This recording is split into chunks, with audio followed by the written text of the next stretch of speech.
नमस्कार दोस्तों, स्वागत है आपका आपके अपनी YouTube channel government job preparation पर। दोस्तों, इस वीडियो सीरीज में जैसा कि सुबह के 11 बजे हैं और ये हमारा वक्त है भारतीय इतिहास का, जिसमें मैं घटनाचक्र पूर्वावलोकन के आधुनिक भारत के इतिहास के सारे क्वेश्चंस डिस्कस कर रहा हूँ। इसके हमने लगभग 9 वीडियोस ऑलरेडी प्रोवाइड कर दिए हैं और आज का ये वीडियो यहाँ पर होगा। समाज सुधार आंदोलनों से संबंधित ये क्वेश्चंस पूछे जाएंगे इसमें, जिसको मैं 2 भागों में यहाँ पर आपको प्रोवाइड करूँगा क्योंकि अब काफ़ी बड़ा टॉपिक है। तो फर्स्ट पार्ट में कुछ क्वेश्चंस रहेंगे और कुछ सेकंड पार्ट में रहेंगे। इस तरह से पूरा का पूरा टॉपिक यहाँ पर कवर कर लिया जाएगा। तो ये इसी सीरीज़ का 10th वीडियो होगा। अगर आपने बाकी सारे वीडियोस नहीं देखे हैं तो उनको देख सकते हैं। सुबह के 11 बजे मैं आपको डेली यहाँ पर मिलूंगा भारतीय इतिहास के साथ, और शाम के 11 बजे आपको ज्योग्राफी का वीडियो प्रोवाइड किया जाएगा, जिसमें 4 से 5 ऑलरेडी वीडियोस प्रोवाइड किए जा चुके हैं।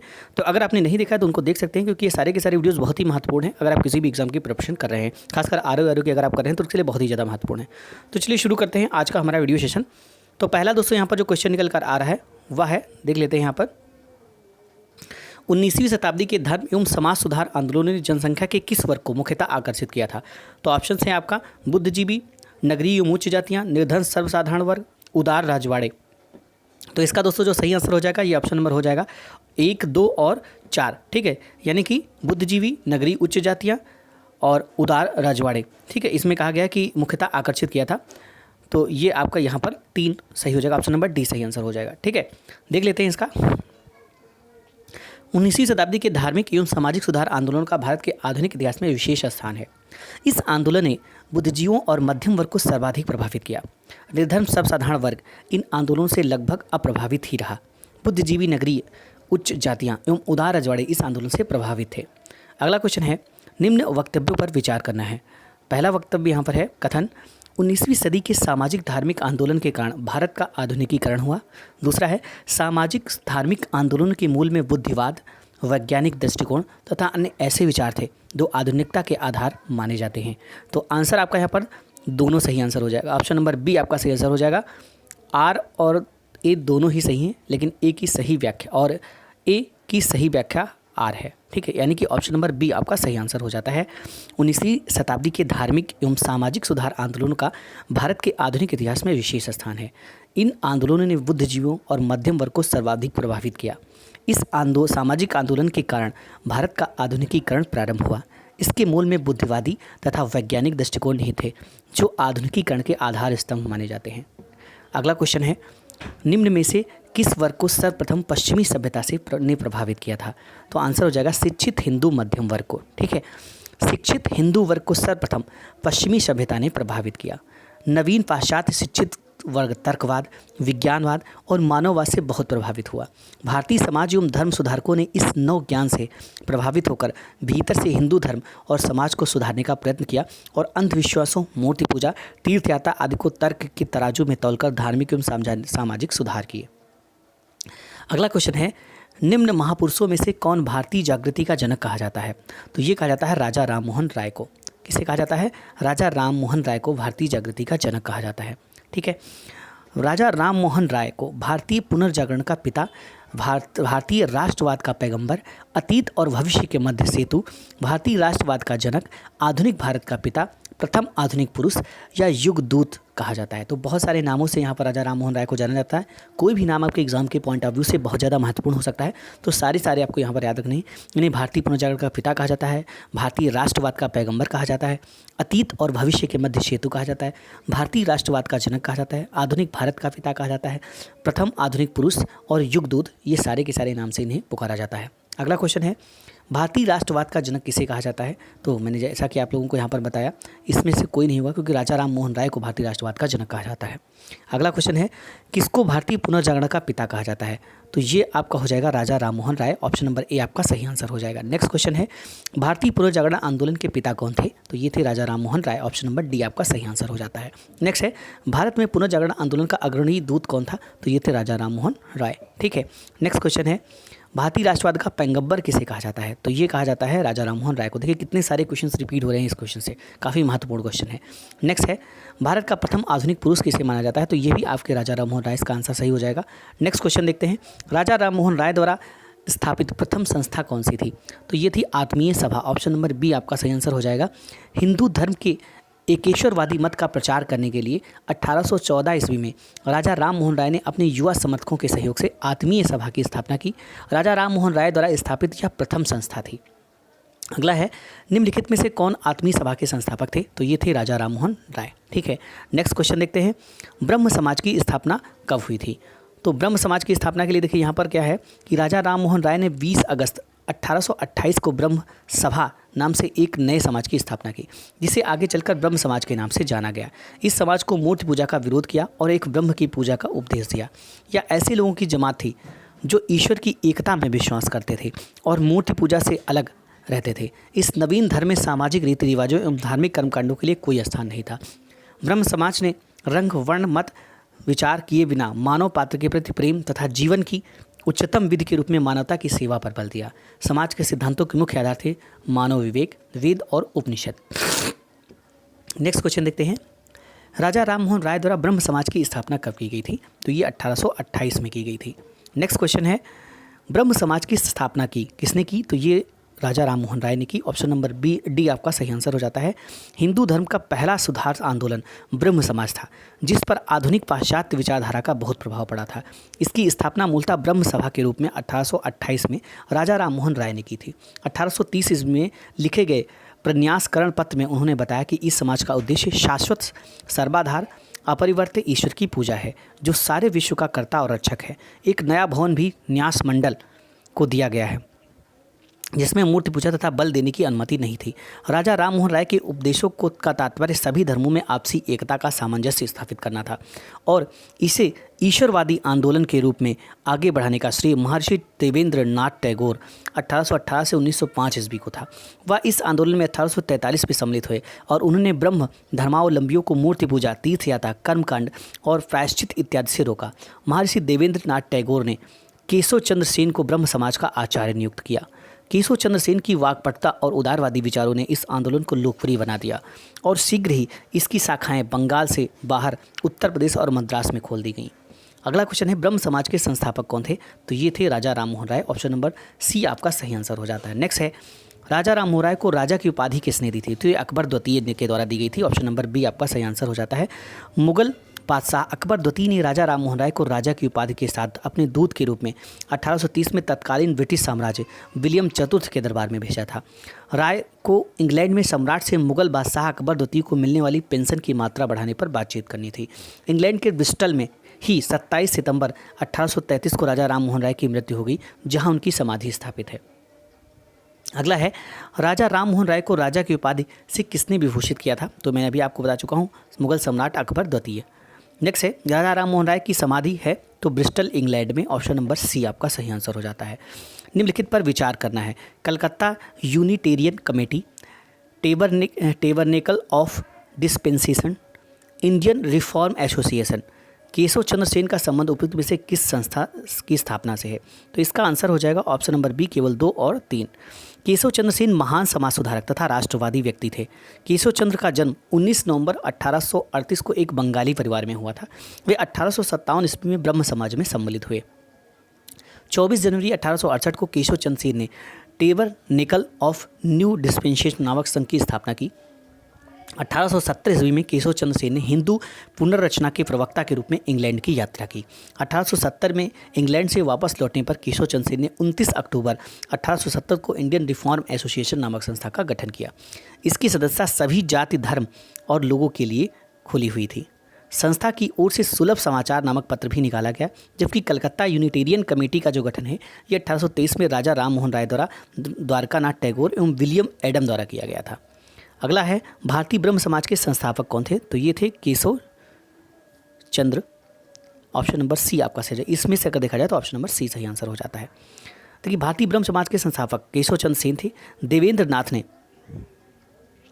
1865 ईस्वी में केशव चंद्र सेन से आचार्य की उपाधि छीन ली। फलस्वरूप केशव चंद्र सेन मौलिक ब्रह्म समाज से अलग हो गए और देवेंद्र नाथ टैगोर के तहत समाज की मूल शाखा ने स्वयं को आदि ब्रह्म समाज के नाम से पुकारा।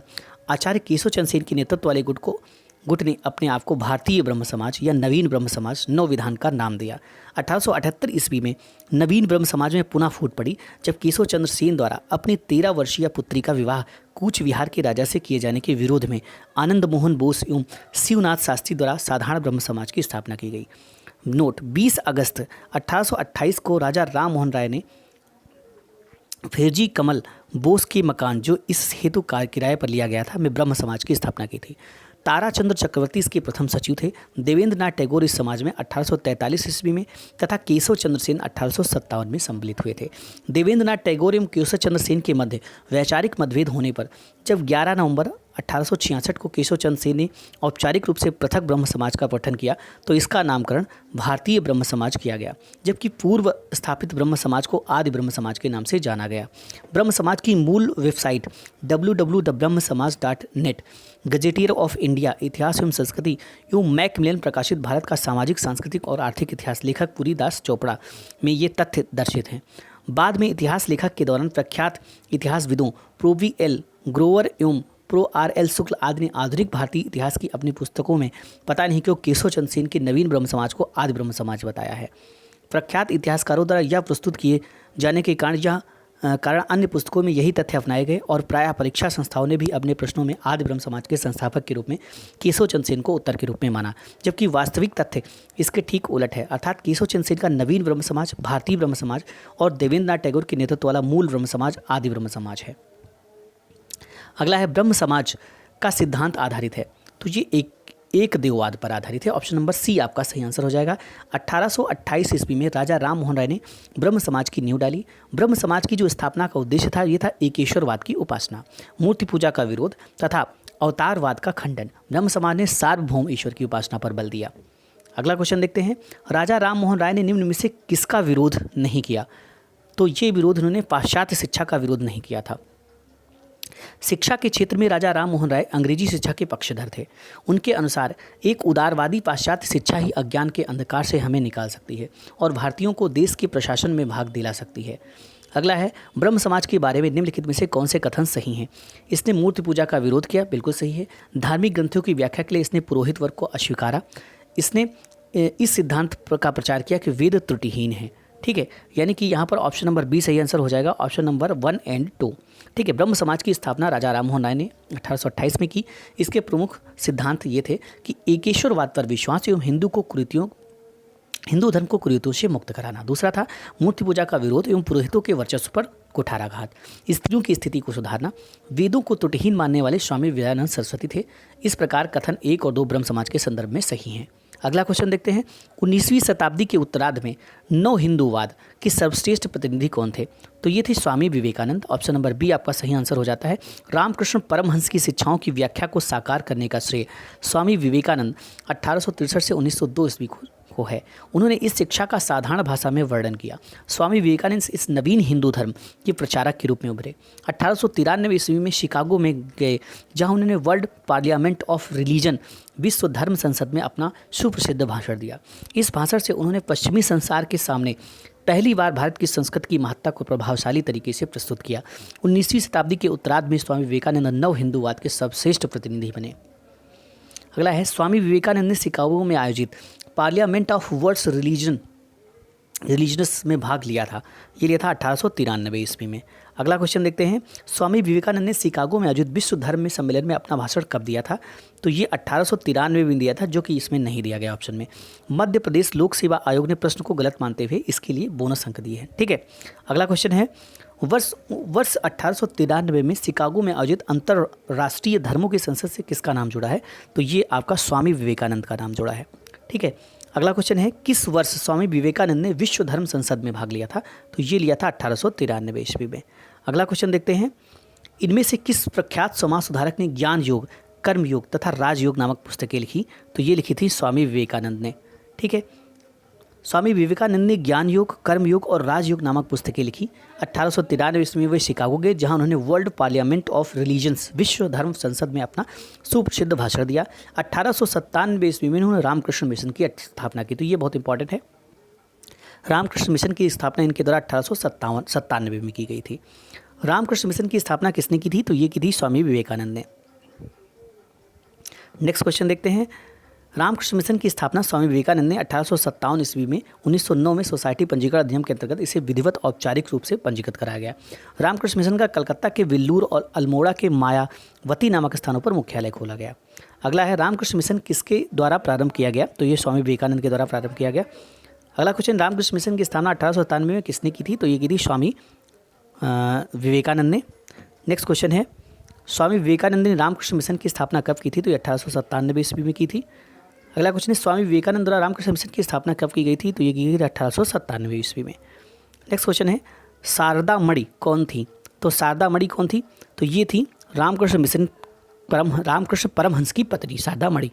ठीक है, शारदा मणि मुखोपाध्याय, जिन्हें शारदा देवी के नाम से जाना जाता है, का विवाह 23 वर्षीय रामकृष्ण परमहंस से 5 वर्ष की उम्र में 1859 में हुआ था। दयानंद सरस्वती द्वारा स्थापित है क्या? तो दयानंद सरस्वती ने आर्य समाज की स्थापना की है।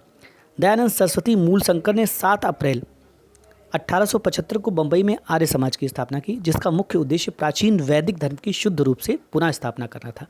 आर्य समाज आंदोलन का प्रसार प्रायः पाश्चात्य प्रभावों की प्रतिक्रिया के रूप में हुआ। 1877 में आर्य समाज का मुख्यालय लाहौर में स्थापित किया गया, जिसके उपरांत आर्य समाज का अधिक प्रचार हुआ। नेक्स्ट देखते हैं, आर्य समाज की स्थापना का वर्ष है, तो ये है आपका 1875। ठीक है, नेक्स्ट क्वेश्चन है, वेदों के पुनरुत्थान का श्रेय किसे जाता है? तो ये जाता है स्वामी दयानंद सरस्वती जी को। आर्य समाज के संस्थापक स्वामी दयानंद सरस्वती शुद्ध वैदिक परंपरा में विश्वास करते थे। उन्होंने वेदों की ओर लौटो का नारा दिया। उत्तर वैदिक काल से आज तक सभी अन्य मतों को उन्होंने पाखंड या झूठे धर्म की संज्ञा दी। 1863 ईस्वी में उन्होंने झूठे धर्मों का खंडन करने के लिए पाखंड खंडनी पताका लहराई। स्वामी दयानंद सरस्वती वेदों को भारत के आधार स्तंभ के रूप में देखते थे। उनका विश्वास था कि हिंदू धर्म और वेद, जिस पर भारत का पुरातन समाज टिका था, शाश्वत, अपरिवर्तनीय और धर्मातीत तथा दैवी हैं। इसीलिए उन्होंने वेदों की ओर लौटो तथा वेद ही समस्त ज्ञान के स्रोत हैं का नारा दिया।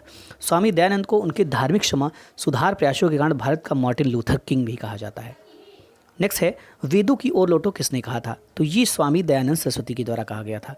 नेक्स्ट है, निम्न में से कौन भारत का मार्टिन लूथर कहलाता है? तो ये है स्वामी दयानंद सरस्वती। इनको भारत का मार्टिन लूथर कहा जाता है। ऑप्शन नंबर ए आपका सही आंसर हो जाता है। नेक्स्ट है, सत्यार्थ प्रकाश की रचना किसके द्वारा की गई थी? तो सत्यार्थ प्रकाश स्वामी दयानंद सरस्वती के द्वारा इसकी रचना की गई थी। ऑप्शन नंबर डी आपका सही आंसर हो जाता है। मूल शंकर स्वामी दयानंद सरस्वती जी का जन्म 1824 में गुजरात की मोरबी रियासत कठियावाड़ क्षेत्र के एक ब्राह्मण कुल में हुआ था। उन्होंने 1860 ईस्वी में मथुरा में स्वामी विरजानंद जी से वेदों के शुद्ध अर्थ तथा वैदिक धर्म के प्रति अगाध श्रद्धा प्राप्त की। 1863 ईस्वी में उन्होंने पाखंड खंडनी पताका लहराई। 1875 में उन्होंने बंबई में आर्य समाज की स्थापना की। उनके विचार उनकी प्रसिद्ध पुस्तक सत्यार्थ प्रकाश में वर्णित हैं। उनकी अन्य रचनाओं में पाखंड खंडन, वेद व्यास भूमिका, ऋग्वेद भाष्य, अद्वैत मंत्र का खंडन, पंच महायज्ञ विधि तथा वल्लभाचार्य मत खंडन प्रमुख हैं। सत्यार्थ प्रकाश के लेखक कौन है? तो ये थे स्वामी दयानंद सरस्वती, यानी कि इसमें इनमें से कोई नहीं ऑप्शन सही हो जाएगा। ठीक है, नेक्स्ट है, सत्यार्थ प्रकाश पवित्र पुस्तक है, तो ये किसकी है? ये है आर्य समाज की।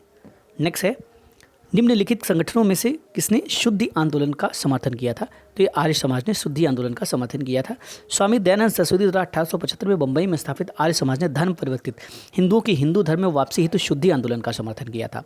नेक्स्ट क्वेश्चन देखते हैं, निम्न में से किसने कहा था अच्छा शासन स्वशासन का स्थानापन्न नहीं है? स्वामी दयानंद ने। ठीक है, स्वामी दयानंद सरस्वती विदेशी दासता को एक अभिशाप मानते थे और स्वतंत्रता एवं लोकतंत्र के हिमायती थे। उनके आर्थिक विचारों में स्वदेशी का विशेष महत्व था। राजनीतिक क्षेत्र में वे कहते थे कि बुरे से बुरा देसी राज्य अच्छे से अच्छे विदेशी राज्य से अच्छा है। निम्न में से किस व्यक्ति ने सर्वप्रथम स्वराज शब्द का प्रयोग किया और हिंदी को राष्ट्रभाषा माना? तो ये स्वामी दयानंद ने किया था। स्वामी दयानंद सरस्वती ने स्वराज शब्द का प्रयोग किया और हिंदी को राष्ट्रभाषा के रूप में स्वीकार किया। उन्होंने ही सबसे पहले विदेशी वस्तु के बहिष्कार और स्वदेशी को अपनाने पर बल दिया था। ये सभी विचार भारतीय स्वतंत्रता आंदोलन के मुख्य अंग बने। निम्नलिखित को कालानुक्रम में सजाइए। ठीक है, तो यहाँ पर आपका हो जाएगा, देखिए मैं बता दूँ, तुलसीदास का काल 16वीं शती ईस्वी, राजा राम मोहन राय 1722 से लेकर 1833 ईस्वी, दयानंद सरस्वती 1824 से 1883 तथा विवेकानंद 1863 से 1902 सही आंसर हो जाएगा। प्रार्थना समाज के संस्थापक कौन थे? तो इसके संस्थापक थे महादेव गोविंद रनाडे। ठीक है, देखिए प्रार्थना समाज जो था ये 1867 ईस्वी में बंबई में आचार्य केशव चंद्र सेन की प्रेरणा से आत्माराम पांडुरंग द्वारा इसकी स्थापना की गई। महादेव गोविंद रनाडे इस संस्था से 1869 में जुड़े। इस संस्था का प्रमुख उद्देश्य जाति प्रथा का विरोध, स्त्री पुरुष की विवाह की आयु में वृद्धि, विधवा विवाह एवं स्त्री शिक्षा को प्रोत्साहन देना। रानाडे का सामाजिक सुधार आंदोलन 19वीं शताब्दी के अंत तक सफलतापूर्वक जारी रहा। नेक्स्ट है, और आज का जो अंतिम क्वेश्चन हुआ है, निम्नलिखित में से किसने महाराष्ट्र में प्रार्थना समाज की स्थापना की? तो ये जो आत्माराम पांडुरंग थे, इनके द्वारा किया गया था। तो ये थे दोस्तों यहाँ पर आज के क्वेश्चंस, और ये अभी टॉपिक ये खत्म नहीं हुआ, अभी इसमें और भी क्वेश्चंस हैं। तो ये 2 पार्ट में मैं डिस्कस करूँगा, एक पार्ट में अभी आप लोगों को प्रोवाइड कर दिया है। और दोस्तों अगर आपको ये वीडियो पसंद आ रही है तो जरूर लाइक करें। मिलते हैं इसी सीरीज़ के नए वीडियो के साथ, अब तक के लिए थैंक्स फॉर वॉचिंग।